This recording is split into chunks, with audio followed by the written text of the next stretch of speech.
کہا جاتا ہے کہ قیامت سے پہلے ایک وقت ایسا آئے گا جب پوری دنیا میں ہر جگہ کفر کا تسلط ہوگا اور تمام زمین فتنہ و فساد سے بھر جائے گی اور لوگ عیش و عشرت میں گم ہو جائیں گے۔ یہ وہ زمانہ ہوگا جب لوگوں کی عمریں گھٹ جائیں گی، لوگ ایک دوسرے سے گتھم گتھا ہو جائیں گے اور ایک دوسرے کے قتل و خون کے پیاسے ہوں گے۔ اس وقت پوری دنیا پر عیسائیوں کا غلبہ ہوگا، ساری زمین کفرستان ہو جائے گی، صرف مکہ و مدینہ میں مسلمان ہوں گے اور وہیں پر اسلام ہوگا۔ لہٰذا اس وقت تمام اللہ کے ولی اپنے علاقوں کو چھوڑ کر مکہ شریف اور مدینہ شریف پہنچ جائیں گے۔ یاد رہے رمضان کا مہینہ ہوگا، ابدال طواف خانہ کعبہ میں مصروف ہوں گے، حضرت امام مہدی بھی وہاں ہوں گے اور اس وقت آپ کی عمر 40 ایئرز ہوگی، 40 سال آپ کی عمر ہو چکی ہوگی۔ اولیاء انہیں پہچانیں گے، پھر تمام لوگ ان کے ہاتھ پر بیعت کریں گے اور وہاں سے یہ سب کو اپنے ساتھ لے کر ملک شام کی طرف چلے جائیں گے۔ امام مہدی کے آنے کا ذکر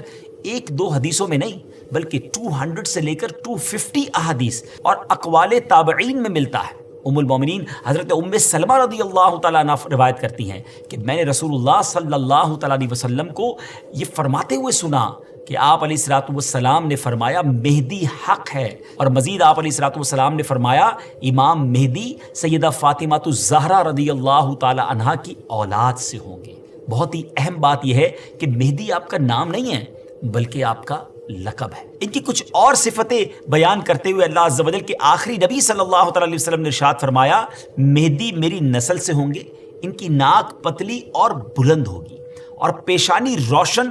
اور نورانی ہوگی اور ان کا رنگ جو ہے وہ عربیوں جیسا ہوگا، ان کے دائیں رخسار پر تل ہوگا اور آپ کی سیرت حضور علیہ الصلوۃ والسلام جیسی ہوگی۔ امام مہدی کے ظاہر ہونے سے پہلے دریائے فرات پہاڑ کی طرف سے پھٹ پڑے گا اور اس میں سے موجود سونا ظاہر ہونے لگے گا۔ ان کے آنے سے پہلے رمضان شریف کی پہلی تاریخ کو چاند گہن ہوگا اور اسی دن سیم ڈے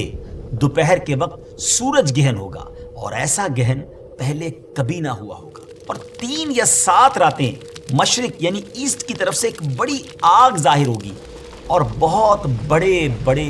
زلزلے ارتھ کویک بھی آئیں گے۔ امام مہدی کے آنے سے پہلے قسطنطنیہ شہر، جی ہاں جس کو آج ہم استنبول کہتے ہیں، ایک بار پھر غیر مسلموں کے ہاتھ میں چلا جائے گا۔ تو جب مکہ پاک میں تمام لوگ امام مہدی کے ہاتھ پر بیعت کر لیں گے تو پھر وہ وقت آئے گا کہ ایک بار پھر قسطنطنیہ، ایک بار پھر استنبول جو ہے مسلمانوں کو مل جائے گا۔ اور ابھی یہ معاملہ چل ہی رہا ہوگا کہ اتنے میں شور مچ جائے گا، آواز آئے گی کہ دجال آ گیا، دجال آ گیا، اور پھر امام مہدی یہ سن کر سب لوگوں کو لے کر ملک شام چلے جائیں گے۔ لیکن جب وہ وہاں پہنچیں گے تو پتہ چلے گا کہ یہ آواز شیطان کی تھی اور اس نے جھوٹ بولا تھا۔ لیکن امام مہدی کے شام پہنچنے کے بعد واقعی پھر دجال نکل آئے گا اور پھر امام مہدی اپنے لشکر کو لے کر وہیں محصور ہو جائیں گے اور اتنے میں دجال پوری دنیا گھوم لے گا۔ رسول اللہ صلی اللہ علیہ وسلم نے فرمایا کہ دین کے کمزور ہو جانے کی حالت میں دجال نکلے گا، اور دجال سے متعلق تفصیلات بیان کرنے کے بعد آپ علیہ الصلوۃ والسلام نے فرمایا اس کے بعد عیسیٰ بن مریم علیہ الصلوۃ والسلام